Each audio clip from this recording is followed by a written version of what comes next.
आज कोई बीजेपी का एक लीडर बोल दिया कि अगर हम हैदराबाद का बल्दिया इलेक्शन जीत गए तो पुराना शहर पाटापट्टनम में सर्जिकल स्ट्राइक करेंगे।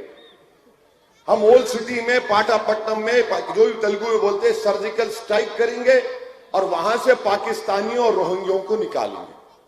मैं बीजेपी वालों को बोल रहा हूं, पाशा ये आप किस पे सर्जिकल स्ट्राइक करेंगे?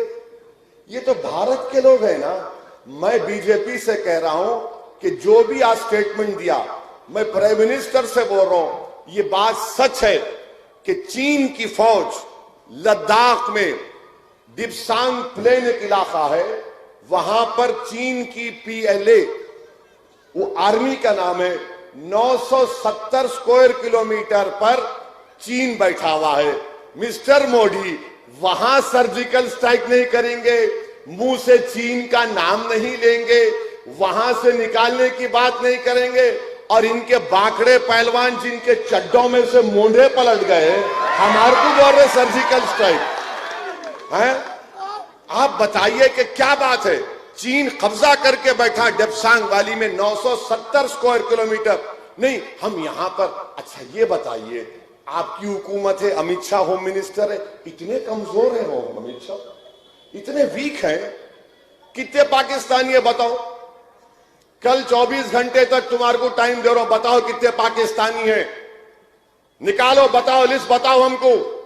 याद रखो, हैदराबाद की सरजमीन पर जो कोई बसता है, चाहे वो मुसलमान हो, हिंदू हो, दलित हो, आदिवासी हो, सिख हो, ईसाई हो, वो भारत का बाइज्जत शहरी है। यहां पर कोई पाकिस्तानी नहीं रह सकता, ना हम रहने देते उनको।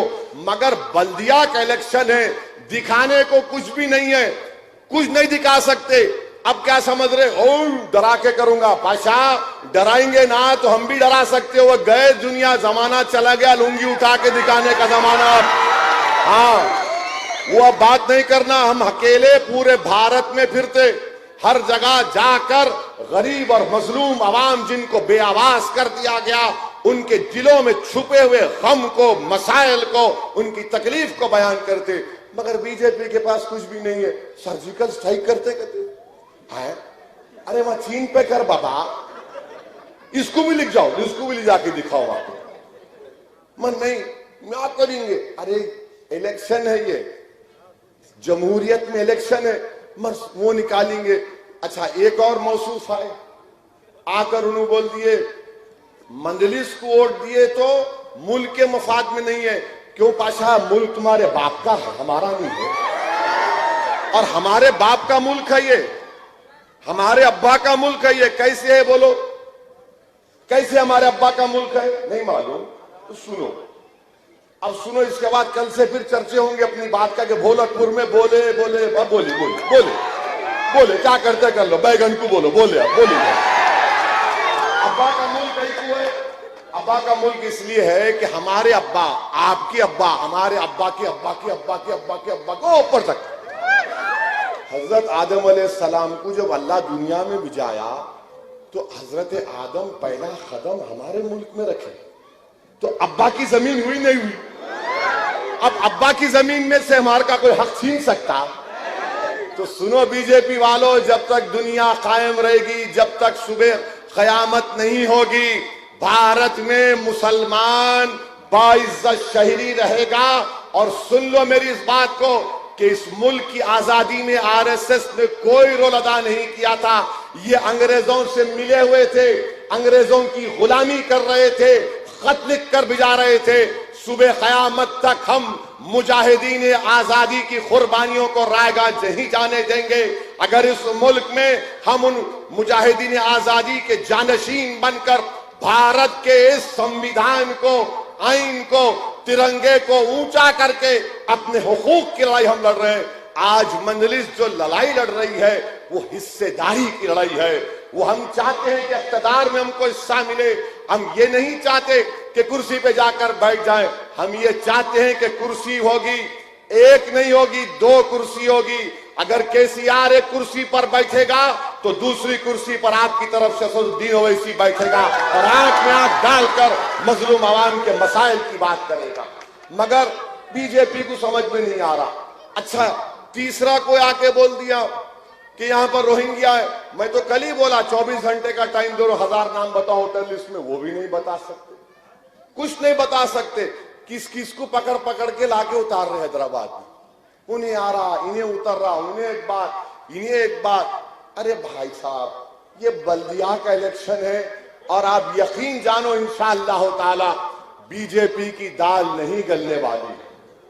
ये मकसद क्या है इनका कि लड़ाया जाए, लोगों में एक किस्म का दुश्मनी पैदा किया जाए। 6.5 साल हुआ तेलंगाना बनकर, आप मेरे को ईमानदारी से बताओ क्या कोई फसाद हुआ हैदराबाद में?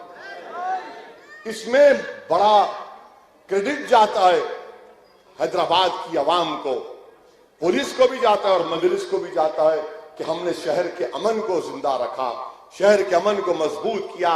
अब कोई बीजेपी का बोल रहा ओवैसी को वोट दिए तो यूं जिन्ना है कहते। बाबा तेरे को जिन्ना के बारे में मालूम भी? कल का बच्चा है ये, छेपीती का शेरवा। ये क्या बोलते हम लोग, चूरपुर बोलते हैं। अब उन्होंने आके बोल रहे हौले हो गए क्या लोग? जिन्ना, अरे जिन्ना कहाँ है रे बाबा? अगर हम जिन्ना को मानते तो यहां कहां रहते थे? हम तो जिन्ना के पैगाम को ठुकरा दिए। हमने कहा कि हम जिन्ना के पैगाम को नहीं मानेंगे। हम सन 57 की जंग आजादी में जो हमारे मुजाहिदीन आजादी ने, हमारे उलमाओं ने फतवा दिया था अंग्रेजों के खिलाफ जिहाद का, हम उस फैसले पर इस मुल्क को अपना मुल्क माने और रहेंगे यहां पर।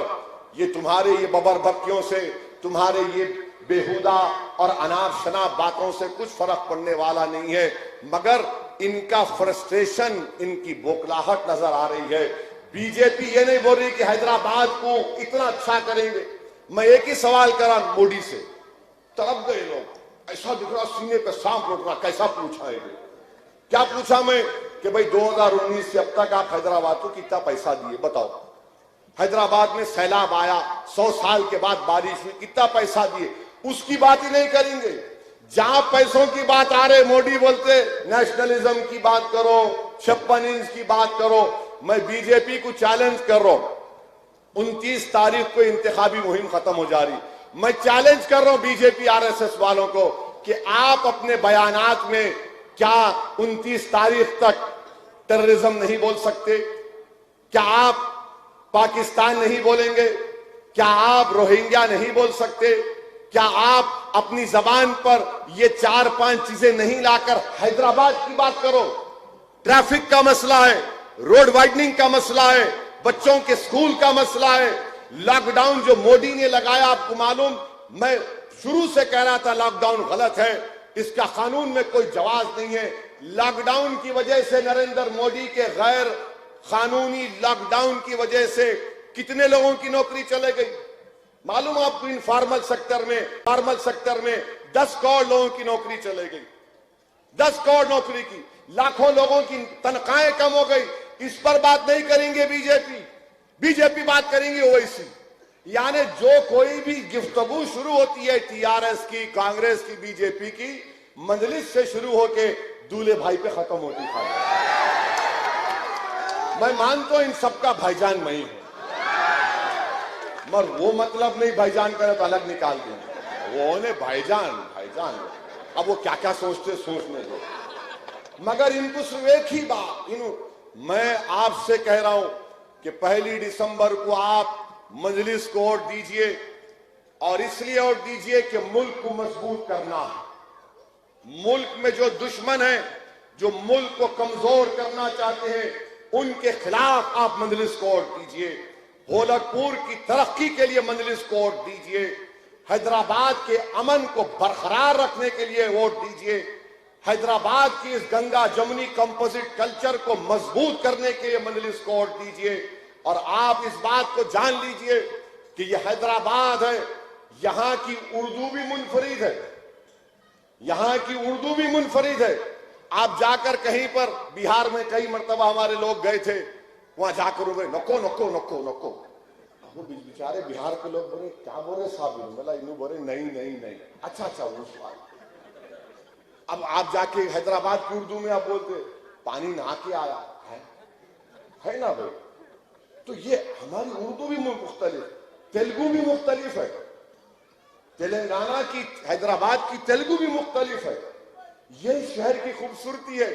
और जो कोई भी यहाँ पे आता यहीं का हो जाता, और जो यहाँ पे आता वो हमारा मेहमान नहीं बल्कि हैदराबाद का हैदराबादी हो जाता। मगर अगर कोई ये समझ के आ रहा कि मैं काबिज हो जाऊंगा, कब्जा करूंगा, खुदा की कसम कोई कब्जा नहीं करेगा, ना हम करने देंगे, ना किसी को यहाँ पर काबिज होने का मौका देंगे। ये हमारा शहर है, ये आपका शहर है। और हैदराबाद का मुकाबला किससे मालूम आपको? उन लोगों से जो हैदराबाद को भाग्यनगर बनाना चाहता। तो हैदराबाद सारी दुनिया में मशहूर है। हैदराबाद में बाहर के ममालिक से इन्वेस्टमेंट आ रहा है, सॉफ्टवेयर की इंडस्ट्री में मशहूर है। ये लोग उसको उल्टा करना चाह रहे हैं। इसीलिए मेरी आपसे गुजारिश है कि 1 दिसंबर के दिन पूरे इत्मीनान और एतमाद के साथ अपना एक और मजलिस के हक में इस्तेमाल करिए। पतंग का पोलिंग बूथ में जाइए, बैलेट पेपर मिलेगा, बैलेट पेपर के ऊपर आपको पतंग का निशान दिखेगा। आप पूरे इत्मीनान और एतमाद के साथ आप मुहर को उठाकर उस पतंग के निशान के बीच में लगाइए और मारिए, ठप बोल के मारिए। उसके बाद पूरे गोरखपुर में सुबह से लेकर शाम में 5 बजे तक खाली हर घर से आवाज आना। क्या आवाज आना? क्या आवाज आना? क्या आवाज आना? जरा जोर से बोलो, नारे तकबीर, नारे तकबीर। शुक्रिया बहुत बहुत। अस्सलाम वालेकुम। और भी जलसे होंगे हारों में, एक ही नहीं है अभी तो